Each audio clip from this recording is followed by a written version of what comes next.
The sharp crack of a palm against skin echoed through the marble corridors of the latte department store like a gunshot. Naomi's head snapped to the side, her deep warm brown skin flaring a brilliant, painful red where the blow landed. She stumbled back into a display of $5,000 silk scarves, her breath hitching as her simple cotton dress snagged on a crystal fixture. For a heartbeat, the bustling luxury district of Seoul went deathly still. Welcome to Syndicate Seoul Stories. Hey everyone, please tell us where you're watching from in the comments and don't forget to subscribe to the channel and turn on all notifications.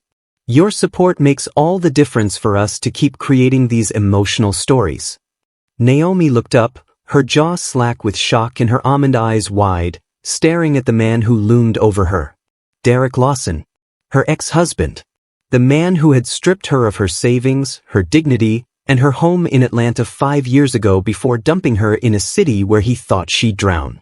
"I told you to stay out of my sight, Naomi," Derek hissed, adjusting the gold chain over his branded jacket, his face twisted in a sneer of pure disdain. "Look at you. Still a charity case. You don't belong in a place like this." Derek had no idea who she was anymore. He had no idea that the broke ex-wife he'd left with nothing, the woman who once lived on convenience store ramen and washed her hair in public sinks, was dead. He had no idea about the custom-fit wedding band hidden beneath the sleeve of her modest cardigan, or the 60th floor penthouse overlooking the Han River she had woken up in that morning.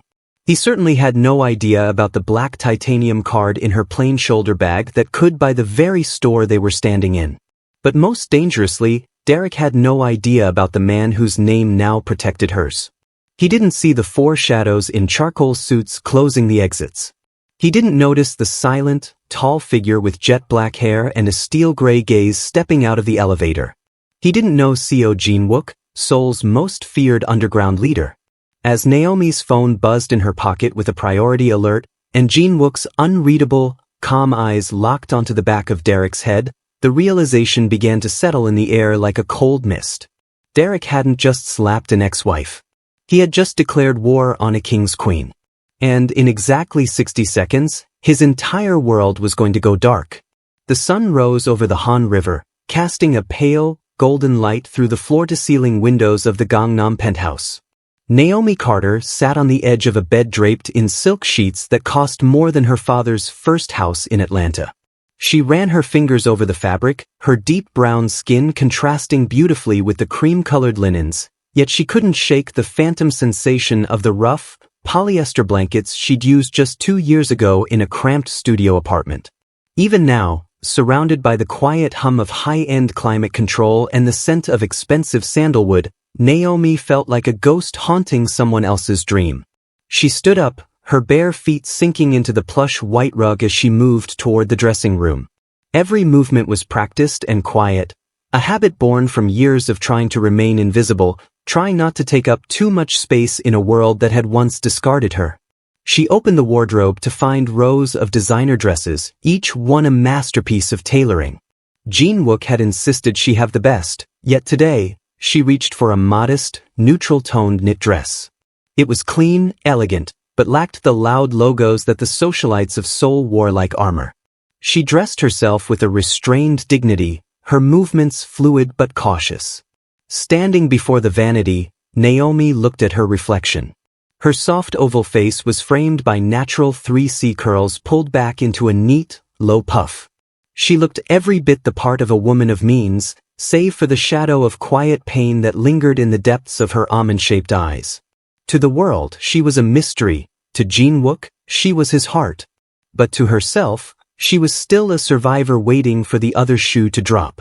Before leaving, she slipped on her simple shoulder bag and checked the hidden wedding ring beneath the sleeve of her cardigan. The weight of the diamond was a constant reminder of the man who had saved her, yet she kept it tucked away, a secret treasure. She wasn't ready to be a queen in public yet.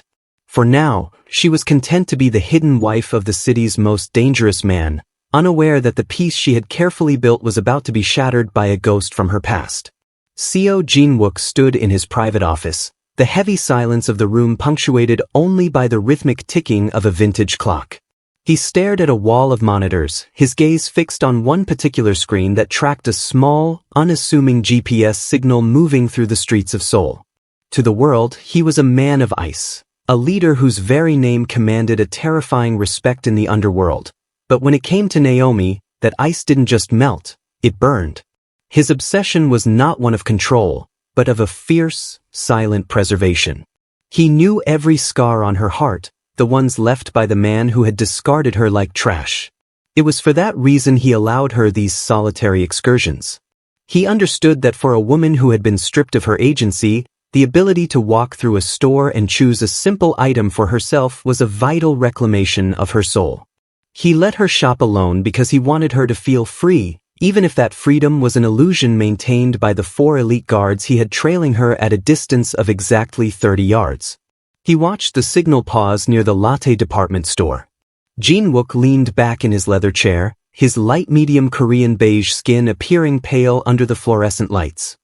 His jaw tightened as he remembered the way she had looked when he first found her, broken, starving, and yet carrying a dignity that no amount of poverty could crush. He had made a silent vow then. He would build a fortress around her, not of stone, but of power. He reached for his phone, his thumb hovering over her contact. He wanted to call her just to hear the soft, melodic cadence of her voice, but he restrained himself. He didn't want to intrude on her peace. He would be her shadow, the unseen force that ensured the world never laid a cruel hand on her again. He believed his influence was total, his protection absolute. He had no way of knowing that within the hour, the very ghost he had sworn to keep away from her was about to step into the light, and that his silent vow was about to be tested in the most violent way possible. The air in the luxury boutique was thick with the scent of expensive leather and French perfume, a fragrance that usually brought Naomi a sense of calm. She was examining a hand-stitched silk scarf, her fingers tracing the intricate patterns, when the glass doors hissed open. A boisterous, arrogant laugh cut through the quiet elegance of the store, a sound so familiar it made the blood turn to ice in Naomi's veins. She froze, her hand hovering over the display. She would know that sharp, condescending tone anywhere. It was the sound of her nightmares, the soundtrack to the darkest years of her life in Atlanta. Slowly, her heart hammering against her ribs like a trapped bird, she turned her head. Standing near the entrance, flanked by 2 middle-aged Korean businessmen in sharp suits, was Derek Lawson. He looked exactly as he did the day he had shoved her out of their shared apartment with nothing but a trash bag of clothes, loud, posturing, and desperately hungry for status. He wore a designer jacket that screamed for attention and a thick gold chain that glinted mockingly under the recessed lighting. He was gesturing expansively, clearly in the middle of a pitch. "I'm telling you, gentlemen, my firm is the only one with the reach to take your brand into the States," he bragged, his voice echoing off the polished walls. He was here in Seoul, miles from the life he had destroyed, trying to close the biggest deal of his career. Naomi tried to shrink back, her instinct for survival screaming at her to vanish. She adjusted her modest cardigan, hoping her simple attire would act as a cloak. But as Derek scanned the room, his eyes, narrow and predatory, locked onto her. The smug grin on his face faltered, replaced by a look of bewildered recognition that quickly sharpened into a cruel, jagged smile. "Naomi?" he said, his voice dropping into a register of pure malice. The businessman paused, looking between the two. "I'll be damned. I thought I smelled something cheap the moment I walked in." The ghost of Atlanta hadn't just returned. He was standing 10 feet away, and the fragile piece Naomi had built was beginning to crack. Derek stepped closer, his polished shoes clicking sharply on the marble floor as he invaded Naomi's personal space. The 2 Korean businessmen watched with curious, slightly uncomfortable expressions, but Derek was too fueled by his own perceived superiority to care about the audience. He looked Naomi up and down, his lip curling in a sneer that radiated years of unchecked malice. "Look at this," Derek said, gesturing toward her neutral-toned knit dress and plain shoulder bag. 5 years in Seoul and you're still dressed like you're waiting for a handout at a bus station. Did you sneak in through the service entrance? Or are you just here to scrub the floors?" Naomi felt the heat of humiliation rising to her cheeks, but she didn't look away. Her jaw remained slightly slack in shock, yet her eyes held a quiet, restrained dignity that seemed to infuriate him even more. She was a black woman who had survived his worst, and her silence was a mirror reflecting his own ugliness. "I asked you a question, Naomi," Derek barked, his voice rising, drawing the attention of other shoppers and boutique staff. "This is a place for winners. People with vision. Not for a broken, discarded anchor who tried to drag me down with her." "I am just shopping, Derek," Naomi said softly, her voice steady despite the trembling in her hands. "Please, just leave me alone." "Shopping?" Derek let out a harsh, jagged laugh. "With what? You don't belong among these things. You are an eyesore." In a sudden, violent blur of motion, his frustration boiled over. He didn't see the subtle movement of the charcoal-suited men near the entrance, nor did he see the security cameras swiveling toward him. He only saw the woman he thought he still owned. His hand whipped through the air, a sharp, stinging crack that echoed through the high-end boutique. The force of the slap sent Naomi's head snapping to the side, her feet freezing in place as she stumbled back into a display of glass-encased perfumes. The sound was deafening in the sudden silence of the mall. Naomi's hand went instinctively to her burning cheek, her eyes wide with a shock that transcended physical pain. She didn't cry. She didn't scream. She simply stood there, a survivor of a blow that Derek Lawson didn't realize would cost him everything. The store was still ringing with the sound of the blow when the lead security operative, hidden behind a display of watches, tapped his earpiece. His voice was a low, jagged whisper that signaled the end of the world for everyone in the room. "Code Black. The Queen has been struck. Boutique Level 3. Miles away, in a boardroom that overlooked the sprawling concrete jungle of Seoul, the atmosphere shifted from corporate tension to a lethal chill. CEO Jin-Wook was in the middle of a multi-billion-won merger, surrounded by elderly chairmen who held the city's economy in their hands. His phone, placed face-up on the mahogany table, vibrated once. A single red notification light pulsed like a dying heart. Jin-Wook didn't check the message. He didn't have to. The Code Black alert was a frequency reserved for only one person and one scenario. His unreadable, calm eyes suddenly darkened, the light medium beige of his skin turning a ghostly, disciplined pale. Without a word of apology or explanation, he stood up.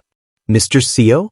We haven't finished the clause on," the lead investor began, but the words died in his throat as Jin-Wook turned his gaze toward him. It was the look of a man who was already deciding where to bury his enemies. Jin-Wook swept his suit jacket from the back of his chair, his movements upright and perfectly groomed despite the sudden violence of his intent. He walked out of the boardroom, his broad shoulders cutting a path through his own staff who scrambled to get out of his way. Behind him, his personal assistant was already on the phone, barked orders echoing down the hall. "Clear the roads. Get the motorcade to the latte entrance. Now." As he stepped into the private elevator, Jin-Wook adjusted his minimalist wristwatch. He wasn't thinking about the merger or the money he was leaving on the table. He was thinking about the hand that had dared to touch Naomi's skin. His silence was no longer a sign of authority, it was a promise of total, systematic destruction. He had spent years ensuring she felt safe, and in one reckless second, a ghost had undone his work. Jin-Wook intended to make sure that ghosts never walked the earth again. Naomi remained on the floor, the stinging heat on her cheek pulsating in time with the thundering beat of her heart. Around her, the air felt thick and stagnant, as if the luxury boutique had been submerged underwater. She could see the jagged shards of a shattered perfume bottle near her hand, the expensive scent of jasmine and bergamot now cloying and suffocating.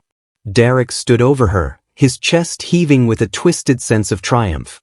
He looked down at her with narrow, hostile eyes, his arms still partially extended from the force of the blow. "Look at you," he sneered, his voice cutting through the silence of the gathered crowd. "Still exactly where I left you. At the bottom. You thought you could come to a place like Seoul and reinvent yourself? You're a ghost, Naomi. A broke, pathetic ghost of the woman I used to own." Naomi didn't cry. Though her breath was caught in a mid-inhale sob that threatened to break her, she forced it back. She leaned into the tension in her neck and shoulders, slowly pulling herself into a seated position on the cold marble. Her eyes, wide with shock but hardening with a sudden, icy clarity, fixed on Derrick's face. She watched the way his skin looked slightly uneven under the harsh designer lights, the way his status-driven jacket seemed too tight for a man of his small character. "You haven't changed at all, Derrick," she said, her voice a low, raspy whisper that carried more weight than his shouting. "Shut up," he barked, invading her space again, his polished shoe inches from her hand. "You have nothing. No one.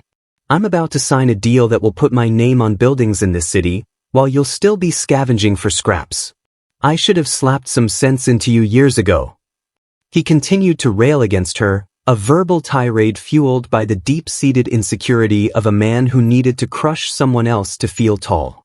Naomi tuned out the words, focusing instead on the four charcoal-suited figures who had moved with surgical precision to block the boutique's exits. She saw the lead guard's hand hover near his earpiece, his gaze fixed on the elevator banks across the mall. She wasn't a charity case, and she wasn't alone. As Derrick's face contorted with another insult, Naomi felt the hidden weight of the diamond ring beneath her sleeve.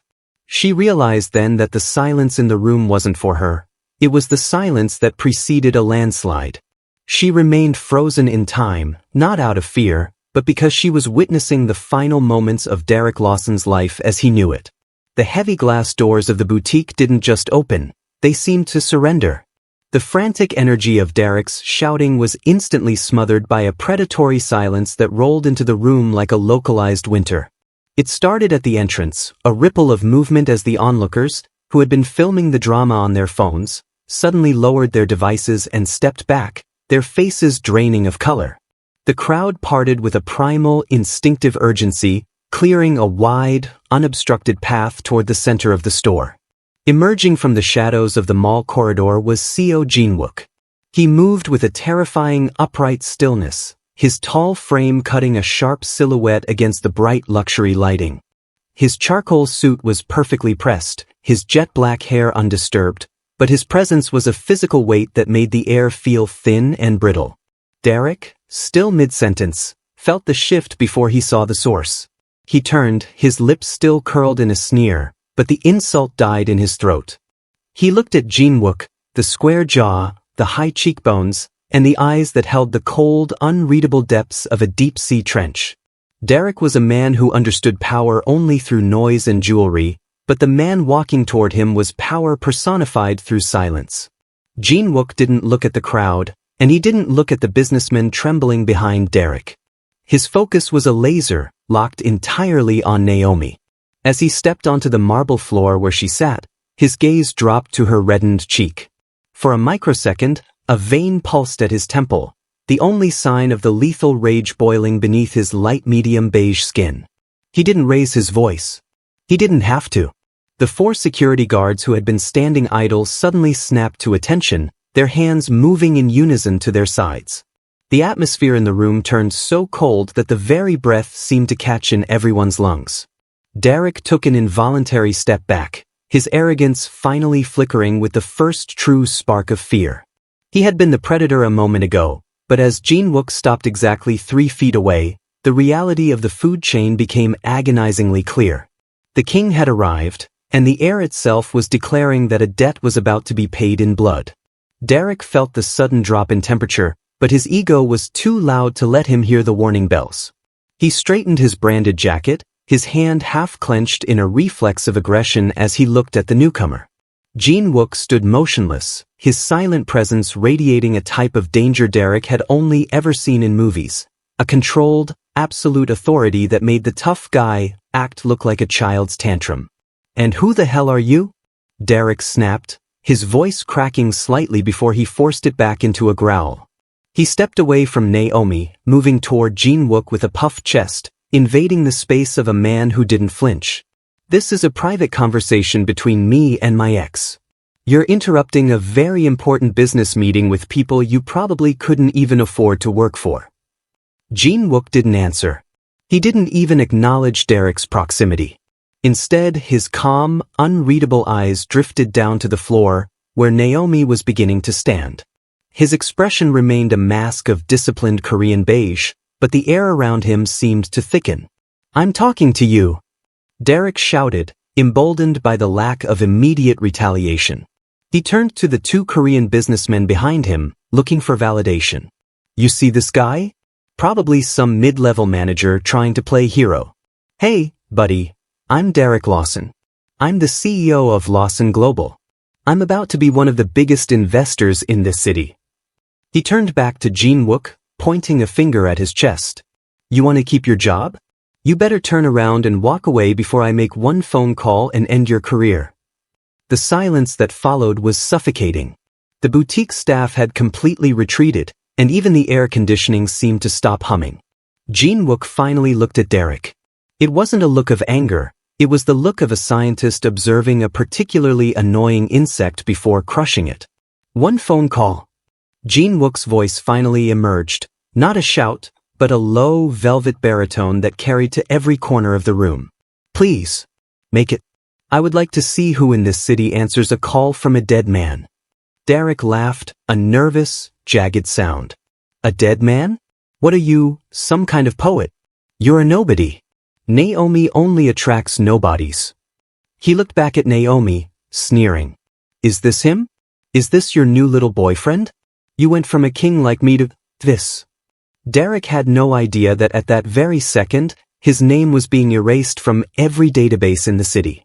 He was still acting tough, unaware that he was standing on the edge of an abyss, and the man in front of him was the one who owned the fall.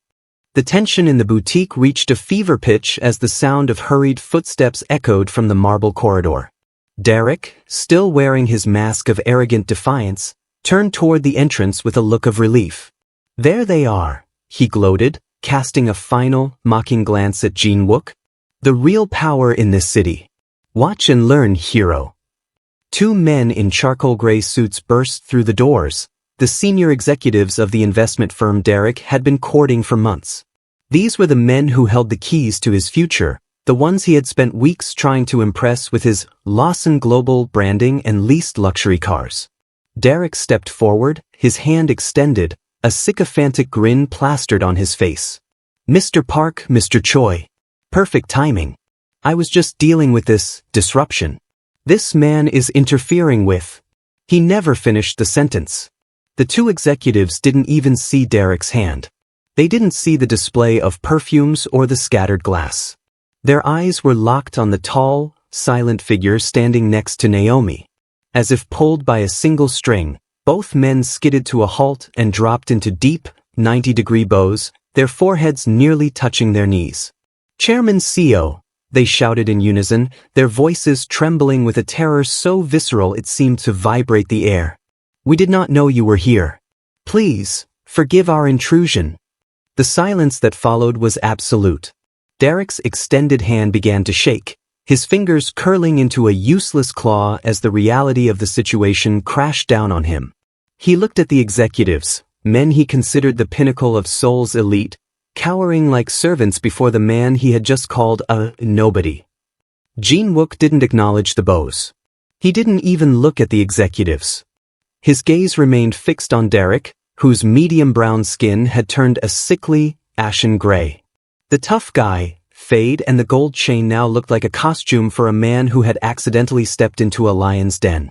"You wanted to make a phone call, Mr. Lawson," Jin-Wook said, his voice a low, lethal murmur that cut through the silence. "These are the men you were going to call. They are currently bowing to my shoes. Would you like to ask them for that favor now?" Derek's jaw worked, but no sound came out. The realization was a physical blow. He hadn't just slapped an ex-wife. He had struck the wife of the man who owned the very ground he stood on. The recognition was complete, and the terror was only just beginning. The air in the boutique grew thick and heavy, as if the gravity itself had shifted under Jin-Wook's command. He stepped over the scattered glass and shattered perfume bottles, stopping inches from Derek, who was now trembling so violently that the gold chain around his neck rattled against his chest. Jin-Wook didn't reach for a weapon. He reached into his breast pocket and pulled out a slim, leather-bound tablet. 5 years ago, in Atlanta, Jin-Wook began, his voice a velvet scalpel that cut through the silence. "You withdrew $24,000 from a joint savings account while my wife was asleep. You left her with exactly $12.82. Do you remember? Derrick's mouth opened and closed, but no sound emerged. His eyes darted toward his business partners, but they remained frozen in their bows, terrified to even draw breath. You sold her grandmother's wedding set for $3,000 to cover a gambling debt. You took the title to her car, a vehicle she needed to get to work, and signed it over to a lender for $5,000. Jin-Wook scrolled through the digital screen with a disciplined, slow motion. The total amount you stole from Naomi Carter, including her lost wages and the liquidated assets of her small business, was precisely $41,600. Jin-Wook finally looked up, his unreadable eyes boring into Derrick's soul. In my world, Mr. Lawson, theft is not settled in court. It is settled with interest. I have calculated the emotional and financial toll at a rate of 1,000%. The current balance stands at $416,000, Jin-Wook said, his tone as casual as if he were discussing the weather. And since you are here in Seoul to sign a deal worth 10 times that, I believe you have the liquid assets. However, I don't want your money, Derrick. I want what it represents. He leaned in closer, his voice dropping to a lethal whisper. By the time you leave this mall, you will be exactly as you left her. Empty, penniless, and invisible. Jin-Wook turned back to Naomi, his expression softening for a fraction of a second as he offered her his hand. Behind him, the two executives finally stood, their faces pale as they realized their first task under the chairman's new order, the total financial erasure of Derek Lawson. The silence in the boutique was no longer peaceful. It was a vacuum, sucking the very life out of Derrick's existence. Jin-Wook didn't move, and he didn't speak another word to the man trembling before him. He simply reached out, his fingers brushing against Naomi's uninjured cheek with a tenderness that contradicted the lethal aura surrounding him. Behind them, the two Korean executives were already on their phones, their voices hushed but frantic as they executed the chairman's silent command. The digital world moved faster than Derrick's ability to comprehend his own ruin. Derrick's phone, tucked into the pocket of his branded jacket, began to vibrate. Then it chirped. Then it screamed with a barrage of notifications. He pulled it out with shaking hands, his eyes widening as he stared at the screen. The banking app that had shown a comfortable six-figure balance just minutes ago now displayed a chilling, flat zero.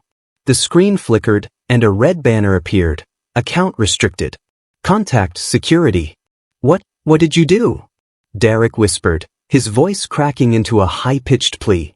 He tried to swipe, to call his bank, but the device suddenly went black.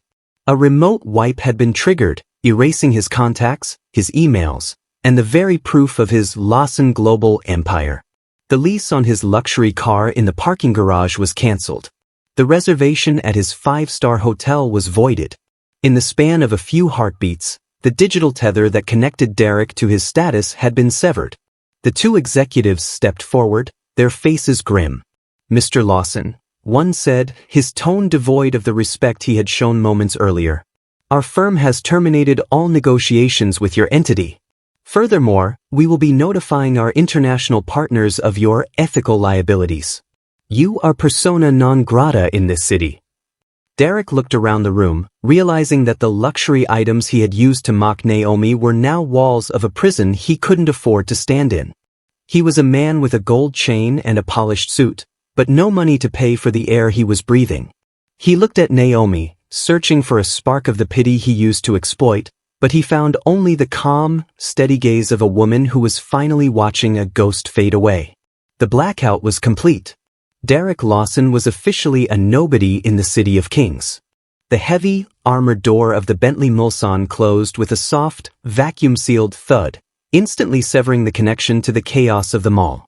Outside, the world was still reeling from the spectacle of Derrick's downfall, but inside, the air was still and scented with the familiar, comforting aroma of Jin-Wook's expensive cologne.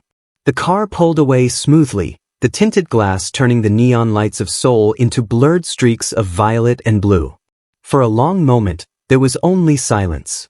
Naomi sat stiffly against the hand-stitched leather seat, her hands clasped tightly in her lap. The adrenaline that had kept her upright in the boutique was beginning to drain away, leaving a hollow, aching cold in its wake. Jin-Wook didn't speak. He reached out, his large, calloused hand covering her smaller ones. The warmth of his touch was the catalyst.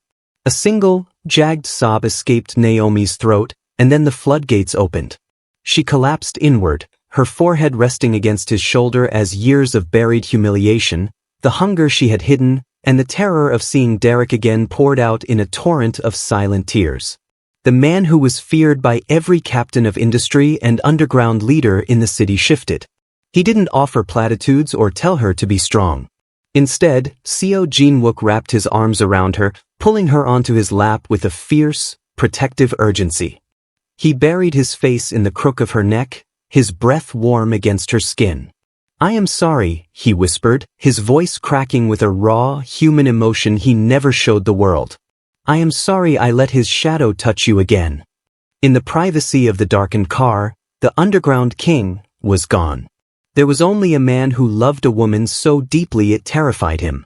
He held her as she shook, his fingers gently stroking her curls, anchoring her to the present. He let her be small, let her be broken, because he knew that his strength was not just for crushing enemies, but for providing a sanctuary where she never had to hide her pain again. As the car sped toward the safety of their penthouse, Naomi finally let go of the ghost of Atlanta, cradled in the arms of the only man who truly saw her. While Naomi found her sanctuary in the quiet luxury of the Bentley, Jin-Wook's digital shadow was busy completing the execution. He sat beside her, his hands still stroking her hair, while his other hand tapped a single command on a secure tablet. "Distribute it," he murmured into his earpiece, his voice like dry ice. The mechanism of social suicide was instantaneous. Using the data harvested during the initial Code Black breach, Jin-Wook's team had bypassed the security of Derrick's wipe device to access his cloud-based contact list. In a matter of seconds, a high-definition video file was sent to every person Derrick had ever tried to impress. The footage was raw and damning. It showed the high-end boutique in crystal clarity, Derrick's sneering face, his predatory stance, and the sickening sound of his palm connecting with Naomi's cheek. It captured his verbal abuse in high-fidelity audio, stripping away the polished businessman facade to reveal the violent, insecure man beneath. The file didn't just land in the inboxes of his business associates. It was pushed to his family in Atlanta, his former colleagues, and every prominent social circle in Seoul. As Derek sat in the mall security office, trying to beg for a phone he no longer owned, the world he had spent years fabricating was collapsing in real time. Comments and shares began to climb into the thousands. The Lawson Global LinkedIn page was flooded with vitriol. His fiancée's phone buzzed with the footage, followed by a text from her father, "The wedding is off. Do not come home." Jin-Wook watched the engagement metrics on his screen with a cold, detached satisfaction. He wasn't just taking Derrick's money, he was taking his name. In the modern world, a man without a reputation was a man who didn't exist. By the time the car reached the penthouse, Derek Lawson's face was the global face of cowardice. He had wanted to be a man everyone recognized, and now, Jin-Wook had granted that wish. He was famous, and he would never be able to show his face in a civilized room again. The social execution was final, leaving nothing but a hollow shell where a predator once stood. The air at the Grand Hyatt ballroom was thick with the scent of lilies and the hushed whispers of Seoul's most elite. This was the Blue Moon Gala, an event where fortunes were made and reputations were cemented. For years, Naomi had navigated these circles like a shadow, dressing in muted tones and slipping through side entrances to avoid the prying eyes of the paparazzi. But tonight, the woman who had once frozen in fear at a department store was gone. Standing before the full-length mirror in their penthouse, Naomi adjusted the weight of the gown Jin-Wook had selected for her, a masterpiece of midnight blue silk that clung to her soft curves and made her deep warm brown skin glow like burnished mahogany. Her 3C curls were styled in a sophisticated, voluminous half-up look, revealing the subtle sheen on her cheekbones. Finally, she reached for the item she had spent months concealing. She slipped the heavy, platinum wedding band onto her finger, the central diamond catching the light with a blinding brilliance. When they arrived at the gala, the usual chaos of the red carpet fell into a stunned, reverent silence. Jin-Wook stepped out of the limousine first, his presence as commanding and upright as ever. But instead of walking ahead, he reached back, offering his hand to Naomi. As she stepped into the light, the flashing cameras were a frantic storm. She didn't flinch. She leaned into the tension of her shoulders, her jaw set with a quiet, restrained dignity that commanded more attention than any shout ever could. Jin-Wook placed a protective hand on the small of her back as they entered the ballroom. Heads turned, and whispers rippled through the crowd like a tidal wave. They saw the nobody from the viral video, the woman Derek Lawson had dared to strike, standing as the undisputed first lady of the city's most powerful empire. Naomi didn't look for the cameras or the critics. She looked only at the man beside her, her chin held high. For the first time in her life, she wasn't hiding from her past. She was stepping into a future where the ring on her finger was not just a symbol of love, but a shield that no ghost could ever hope to pierce. 6 months later, the glass doors of a newly renovated building in the heart of Itaewon swung open, not to reveal a luxury boutique, but a sanctuary. Above the entrance, elegant silver lettering announced the Carter CO Foundation. Naomi stood at the podium in the main hall, her deep warm brown skin glowing under the soft lights. She was no longer wearing her wedding ring hidden under a sleeve. It sat proudly on her finger, a testament to a partnership built on mutual respect and protection. The room was filled with women from all over the world, expatriates who, like her, had come to Korea with dreams only to find themselves vulnerable, abandoned, or exploited. Naomi looked out at them, her almond-shaped eyes no longer carrying the weight of quiet pain, but the fire of a woman who had reclaimed her voice. Beside her, CO Jin-Wook stood in his customary tailored black suit, his presence a silent, immovable mountain of support. He didn't lead this initiative, he followed her lead, providing the resources while she provided the vision. "I know what it's like to have your dignity stolen," Naomi began, her voice steady and clear, reaching every corner of the room. "I know the cold of a city that doesn't speak your language when you have nothing left. But I also know that your past is not a life sentence. This foundation is a promise that no woman in this city will have to face her ghosts alone." The foundation offered legal aid, emergency housing, and financial literacy, the very things Naomi had been denied years ago. As she spoke, she saw the faces of the women brighten, their postures straightening as they looked at the woman who had become a symbol of resilience. She was no longer the broke ex-wife or the hidden queen. She was a force of nature. As the applause erupted, Jin-Wook stepped forward, briefly taking her hand in a rare public display of affection. He looked at her with a pride that eclipsed any business victory. The era of survival was over, the era of Naomi Carter CO had begun. She had turned the sting of a public slap into a global movement, proving that while a predator can strike a woman down, he can never stop her from rising as a queen. Thank you for watching till the very end. You're the best. If you enjoyed this story, please like, share, and subscribe for more Syndicate Soul Stories content. Drop a comment telling us where you are watching.